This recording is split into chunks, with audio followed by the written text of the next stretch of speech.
और आइए शो की शुरुआत करते हैं। गुरु गोविंद सिंह जी के बेटों की शहादत को याद करने के लिए आज वीर बाल दिवस मनाया जा रहा है। इस मौके पर दिल्ली के भारत मंडपम में कार्यक्रम आयोजित हुआ, जिसमें प्रधानमंत्री मोदी समेत कई नेता पहुंचे। मनजिंदर सिंह सिरसा जी से निवेदन फ्रेम। इस कार्यक्रम की शुरुआत कीर्तन के साथ हुई। पीएम मोदी ने कार्यक्रम में कहा कि गुरु गोविंद सिंह जी और उनके चारों साहिबजादों की वीरता और साहस आज भी हर भारतीय को ताकत देते हैं। वीर बाल दिवस उन वीरों के शौर्य की सच्ची श्रद्धांजलि है। आज के भारत के लिए साहिबजादों का बलिदान राष्ट्रीय प्रेरणा का विषय है।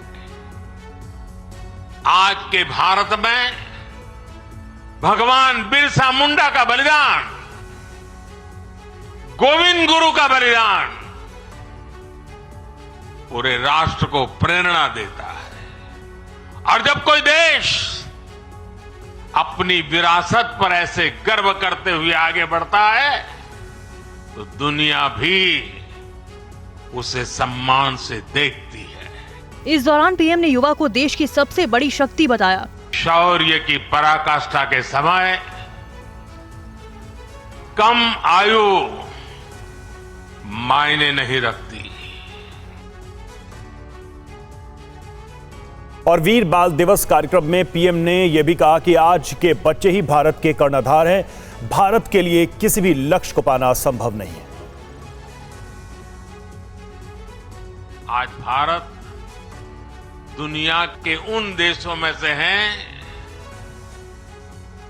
जो देश सबसे ज्यादा युवा देश है।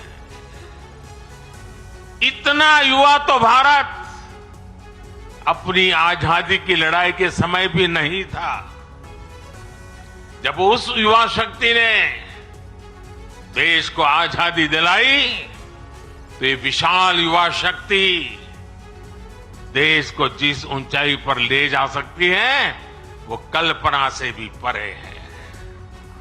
मेरा विश्वास आज के बच्चों, आज के नौजवानों पर है।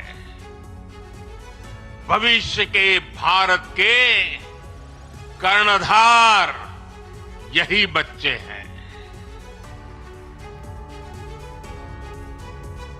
लोकसभा चुनाव में हैट्रिक लगाने के लिए बीजेपी का महाप्लान तैयार है। 2024 में फतह हासिल करने के लिए क्या है बीजेपी की नई रणनीति, देखिए। बीजेपी के राष्ट्रीय पदाधिकारियों की बैठक के बाद बीजेपी अध्यक्ष जेपी नड्डा ने सभी राज्यों की बीजेपी इकाइयों को अगले 1 महीने तक का टास्क दे दिया है। 30 जनवरी तक बीजेपी हर संसदीय क्षेत्र में ऑफिस खोलेगी। देश के 7 लाख गाँव को जोड़ने का प्लान किया गया है। देश के हर गांव से कार्यकर्ता जुड़ेगा और बड़े गांव से 1 से अधिक कार्यकर्ताओं को जोड़ा जाएगा। मुख्यमंत्री और केंद्रीय मंत्रियों समेत सभी वरिष्ठ कार्यकर्ताओं को एक गांव जोड़ने का टास्क दिया गया है। जनवरी से फरवरी तक मेगा ड्राइव के तहत गांव गांव चलो अभियान बड़े पैमाने पर शुरू होगा। प्रदेश स्तर पर सभी मोर्चों के प्रदेश और राष्ट्रीय पदाधिकारियों की एक संयुक्त बैठक होगी। इन बैठकों में मोर्चों के कार्यक्रमों पर अगली रणनीति भी तैयार होगी।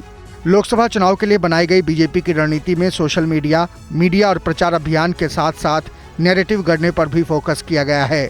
तो सभी राज्यों में 25 जनवरी को 5000 स्थानों पर 1000 से ज्यादा नए और युवा मतदाताओं की सभाओं का आयोजन होगा।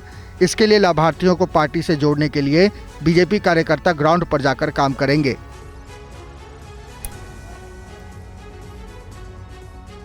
इंडिया गठबंधन में सीटों का बंटवारा सबसे बड़ी चुनौती है। कांग्रेस नेता जयराम रमेश के मुताबिक खुले मन और बंद मुख से सीटों पर बातचीत होगी। कांग्रेस सीट शेयरिंग के लिए पूरी तरीके से तैयार है।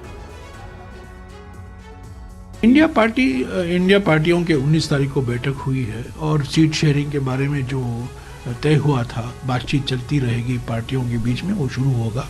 कांग्रेस पार्टी की ओर से मैं कह सकता हूं कि 28 तारीख को नागपुर में एक महा रैली होगा। है तैयार हम, ये शंखनाद है हमारे लिए। 28 तारीख को शंखनाद है, हमारे सारे नेता वहां रहेंगे। 3 घंटे तक बैठक हुई।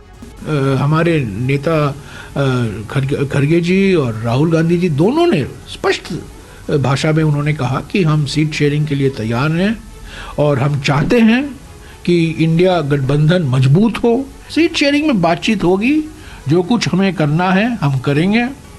अलग अलग राज्यों में अलग अलग परिस्थितियां हैं, उस परिस्थितियों को मद्देनजर रखते हुए ये सीट शेयरिंग की बात चलेगी।